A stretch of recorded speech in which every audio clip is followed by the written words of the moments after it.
जय माँ विंध्यवासिनी। नमस्कार। मैं एक बार पुनः आप सभी का मेरे चैनल धर्म शिक्षक में हार्दिक स्वागत करता हूँ।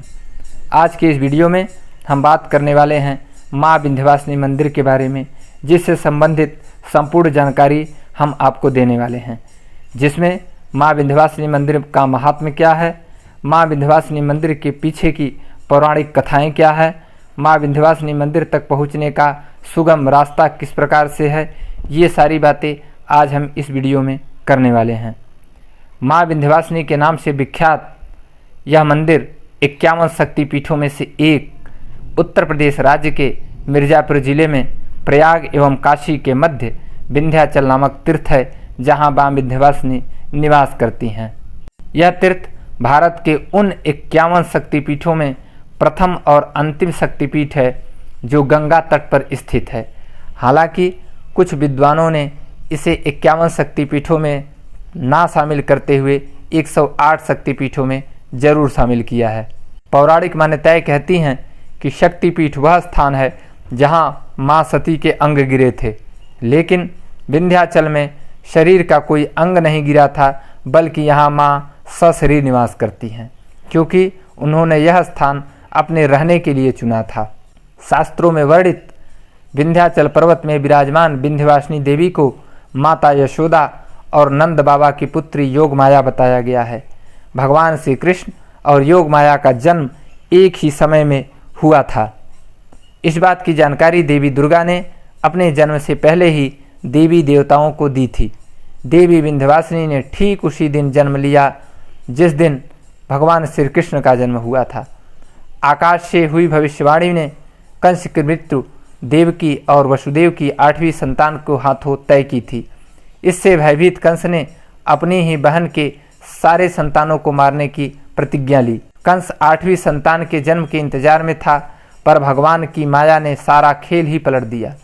वसुदेव जी ने कृष्ण को यमुना पार करके गोकुल में यशोदा के घर छोड़ आए और यशोदा की पुत्री को लेकर कंस के कारावास में वापस लौट आए।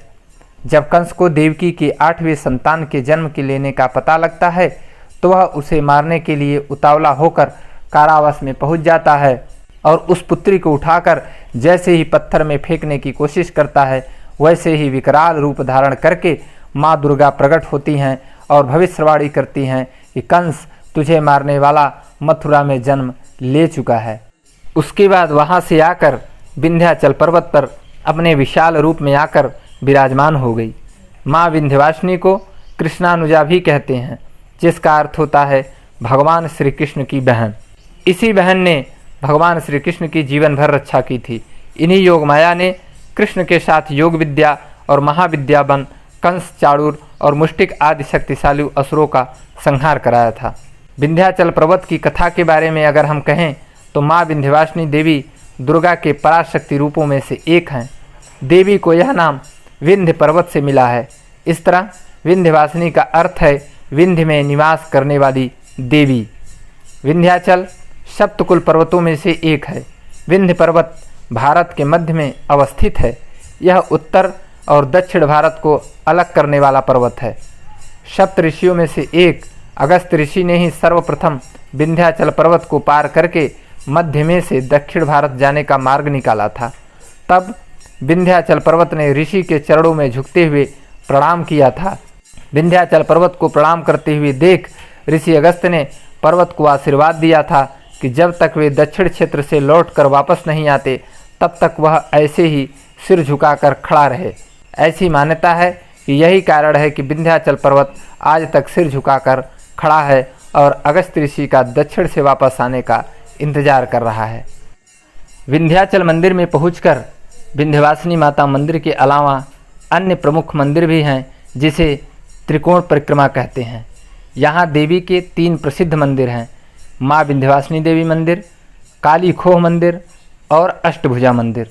तो श्रद्धालु सबसे पहले मंदिर के बगल से बहती हुई पवित्र पावनी माँ गंगा में स्नान करके माँ विंध्यवासिनी मंदिर में देवी का दर्शन करते हैं। वैसे तो माँ विंध्यवासिनी के धाम में वर्ष भर श्रद्धालुओं की भीड़ होती है, किंतु नवरात्रि के दिन में ये संख्या लाखों तक पहुंच जाती है। इसके अतिरिक्त माँ का धाम मुंडन और यज्ञोपवीत के लिए भी अधिक प्रसिद्ध है। माँ की सुबह से लेकर रात तक में 4 बार आरती होती है। प्रत्येक आरती में माँ का अलग स्वरूप होता है।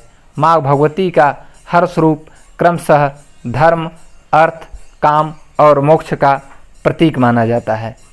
प्रातः 4 बजे माता के बाल स्वरूप मंगला आरती की जाती है।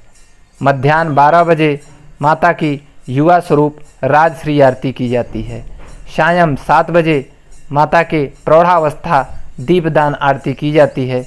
वही रात्रि में 9:30 बजे वृद्धावस्था बड़ी आरती की जाती है। श्रद्धालु हर समय माता के दर्शन कर सकते हैं, लेकिन इन समय में माता के दर्शन श्रद्धालुओं के लिए थोड़ी देर रोक दिया जाता है। यहाँ दर्शन करने के पश्चात श्रद्धालु अपने अगले पड़ाव काली खो मंदिर के लिए निकल पड़ते हैं, जो वहाँ से 2.5 किलोमीटर की दूरी पर स्थित है। यहाँ माता के काली स्वरूप का श्रद्धालु दर्शन करते हैं। तो के लिए तीसरा और आखिरी पड़ाव अष्टभुजा देवी मंदिर है, जो कि काली खो गुफा से 4 किलोमीटर की दूरी पर स्थित है। इस तरह से त्रिकोण परिक्रमा पूरी की जाती है।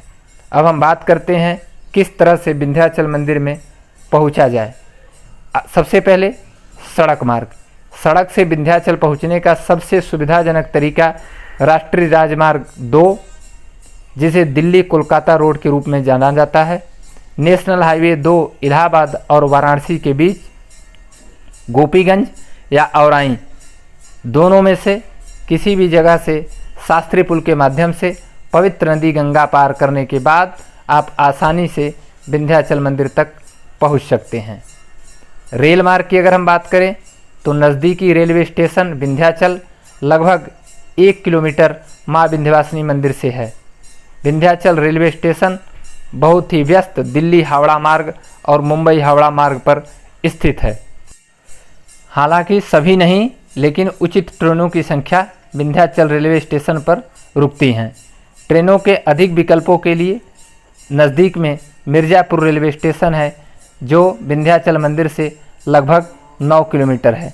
वायु मार्ग की बात करें तो वायु मार्ग में सबसे निकटतम एयरपोर्ट वाराणसी के बाबतपुर में है, जिसे अंतर्राष्ट्रीय हवाई अड्डा लाल बहादुर शास्त्री के नाम से जानते हैं। यहाँ से माँ विंध्यवासिनी मंदिर की दूरी तकरीबन 72 किलोमीटर है। तो ये थी माँ विंध्यवासिनी मंदिर के बारे में संक्षिप्त जानकारी। हम आशा करते हैं कि आप सभी के लिए यह जानकारी उपयोगी होगी।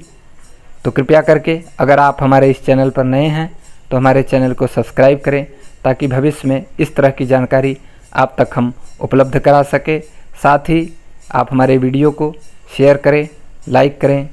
आप सभी पर माँ विंध्यवासिनी की कृपा बनी रहे। जय माँ विंध्यवासिनी।